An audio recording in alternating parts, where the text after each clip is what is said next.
अखेर Kolhapur Miraj Kalaburagi express railway प्रशासनाकडून सुरू। मिरज जंक्शनमध्ये उत्साहात स्वागत। 30 नोव्हेंबरपर्यंतची ही गाडी कायमस्वरूपी सुरू करण्याची रेल्वे प्रवासी संघाची मागणी। कोल्हापूर मिरज कलबुर्गी विशेष एक्सप्रेस आज बुधवारपासून सुरू करण्यात आली। बुधवारी मिरज रेल्वे स्थानकावर रेल्वे प्रवासी संघ, मिरज सुधार समितीसह विविध प्रवासी संघटनांच्या कार्यकर्त्यांनी उत्साहात या गाडीचे स्वागत केले। ही गाडी 30 नोव्हेंबरपर्यंत प्रायोगिक तत्वावर धावणार आहे।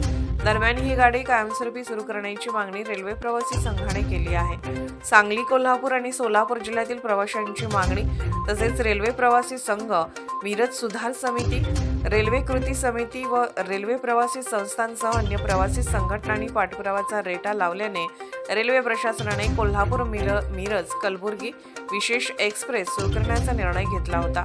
अखेर बुधवार 24 सप्टेंबर पासून कोल्हापूर कलबुर्गी एक्सप्रेस धावू लागली आहे। बुधवारी सकाळी मिरज रेल्वे स्थानकावर रेल्वे प्रवासी संघाचे ॲडव्होकेट ए काझी, अध्यक्ष नरेश सातपुते, उपाध्यक्ष वसीम सय्यद, मिरज सुधार समितीचे अध्यक्ष राकेश तामगावे, तौफिक देवगिरी, शब्बीर बेंगलोरे, मिरज रेल्वे कृती समितीचे सुकुमार पाटील, रेल्वे प्रवासी संस्थेचे किशोर भुरावत, संदीप शिंदे, बाबासाहेब सातपुते, वायसी कुलकर्णी, गिरीश जाधव, राजेंद्र पाटील यांच्यासह विविध प्रवासी संघटनांच्या कार्यकर्त्यांनी उत्साहात या गाडीचे स्वागत केले।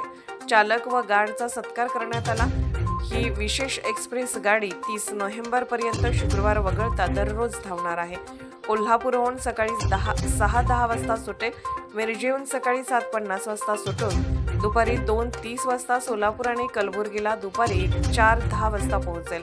दरम्यान ही गाडी कायमस्वरूपी सुरू करण्याची मागणी रेल्वे प्रवासी संघ आणि मिरज सुधार समितीने केली आहे। आज सांगली आणि कोल्हापूर जिल्ह्यातील प्रवाशांच्या मागणीनुसार कोल्हापूर कलबुर्गी ही नवीन रेल्वे स्पेशल रेल्वे सुरू करण्यात आलेली आहे। आज या रेल्वे स्टेशनवर मिरज रेल्वे स्टेशनच्या गाडीचं आम्ही मिरज सुधार समितीच्या वतीनं आणि रेल्वे प्रवासी संघाच्या वतीनं आणि अन्य प्रवासी संघटनेच्या वतीनं आम्ही त्यांचा मनपूर्वक स्वागत केला आणि ही गाडी 30 नोव्हेंबरपर्यंत धावणार आहे। तर अशी मागणी आहे की कोल्हापूर, मिरज आणि कलबुर्गी यांचं व्यावसायिक, धार्मिक आणि शैक्षणिक नातं आहे, त्यामुळे ही गाडीला अतिशय चांगला प्रतिसाद मिळणार आहे। 30 नोव्हेंबरपर्यंत गाडी धावणार आहे। तर आमची रेल्वे प्रशासनाकडे अशी मागणी राहील की ही गाडी कायमस्वरूपी कोल्हापूर, मिरज आणि कलबुर्गी सुरू करा म्हणून आमचा पाठपुरावा मिरज सुधार समितीच्या वतीनं रेल्वे प्रवासी संघाच्या वतीनं असणार आहे।